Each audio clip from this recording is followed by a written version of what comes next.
Hello and welcome to Tech Me Out. Today we're going to be taking a look at how to make your Android device look like an iPhone. So as you can see here, I am currently using my HTC One M7 and my lock screen looks exactly like it would on an iPhone. So I have the slide to unlock gesture here, which pulls up my passcode lock for me to unlock my device. And I also still have the slide up to activate my camera action here. So when I slide up, it hops straight into my camera so I can instantly take a picture. You'll also notice that even my status bar up here looks like an iPhone. So I'm going to pretty much slide to unlock my device at this point. Hop in here and type in my passcode. And I'm not quite sure if you heard that, so I'll pop back and you'll see now that I have the banner notification as well, as you would on an iPhone. But I popped back to my lock screen basically to make sure you heard that unlock sound. So I'm gonna try it again. And hopefully you did, because it sounds just like an iPhone. Coming here into my home screen, you'll see that the icons look like it would on iOS 7. And this was done with a certain launcher. Now this launcher does pretty much get rid of the option for an app drawer. So all of your icons are going to be on your home screen. However, you can still put your icons in wiggle mode by long pressing on one of them. And then you can tap on the icon to hide it. And this will allow you to kind of clean up this screen here so that you don't have so many pages of icons. But in addition to hiding that particular application, you can also set the application to open to something else. You can change the title of the application, or you can change the icon for the application. So if you don't like these icons for whatever reason, they can be changed. To uninstall, you would do it as you would on an iPhone. So let me find an application to kind of play with that I may want to uninstall. So say for instance, I wanted to uninstall Ringtone Maker here. I would tap on this X here. And then it would ask me, am I sure I want to uninstall this application? I would select OK, and it would then begin to uninstall it. But really, that's it for the launcher aspect of things. With another application, I was able to install Control Center so that when I slide up from the bottom of my screen, I'm then given the Control Center panel as if I was on my iPhone. And you can customize these toggles here to be what you want. And these toggles do work. So I can hit play here, and it will play what song I was playing in Google Music, which was We Found Love by Rihanna. So I'm going to pause that there. Or I can quickly jump into my calculator. So all of these do work. They're not just there for looks. Now I also have an application installed to make my notification center look like it would on an iPhone.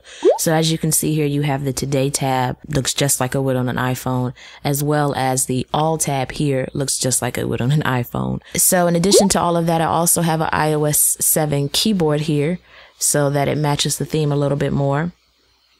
And I want to say that's really it, but you can create folders. I don't know if I talked about that for the launcher options, but you can create folders just as you would. Just drag the icon on top of the other, and then you can name the folder what you want.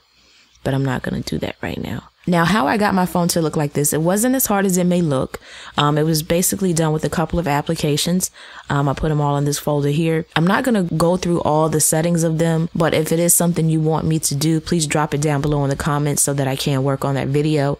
But other than that, I'm going to just breeze through what I use. And that's eye control for the control panel. It does have a lot of options in terms of how you want it to look. And this is where you would also adjust the toggles that are displayed in Control Center. And then the iOS 7 keyboard, I just basically enabled that to be my default keyboard. How I got the wallpaper was with this Galaxy Parallax wallpaper. So I'm not quite sure if you were noticing in the video, and maybe you can notice it right now. It does have a bit of a parallax animation where as I move my phone, it does kind of give you that 3D feel. And that was done with that live wallpaper. And then down here at the bottom, I notify. That allowed me to pretty much get a couple of things. So I get basically the option to customize the status bar up here.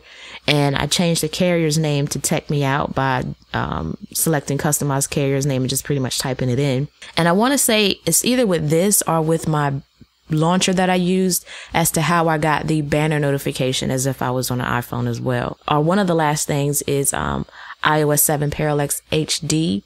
This is what gave me my lock screen to look like that. Now, the launcher I used, I had some issues in terms of finding where the icon was on my home screen. So basically, this is the one that I used. I'm going to have links to all of the applications that I used in the description box below so that you can just easily click on it and download it so you can make sure you get the right one, because there are a lot of these out there with the same name. But the only thing I noticed about this particular launcher that I did not like was the fact that it had every feature but Spotlight. And with so many applications being installed on your home screen, because it does get rid of the app drawer, Spotlight would definitely be beneficial, or, you know, a Spotlight feature, something where I can search my icons, because, you know, just scrolling through all of these right here is time consuming and it's a pain. So that's something that I would note to the developer if he, you know, is looking for some recommendations and things he can add, or maybe I just overlooked it and I don't know how to activate that option. So if you discover how to do so, definitely drop it down below so other people will know as well. But other than that, that's really all there is to this. If you have any additional comments or questions, drop them down below. If you enjoyed this video, please give it a thumbs up and share it with others. Don't forget to subscribe. And also, to find out how to get paid apps for free or free PayPal Cash, check the description box down below. And as always, thanks for taking the time out to let me tech you out.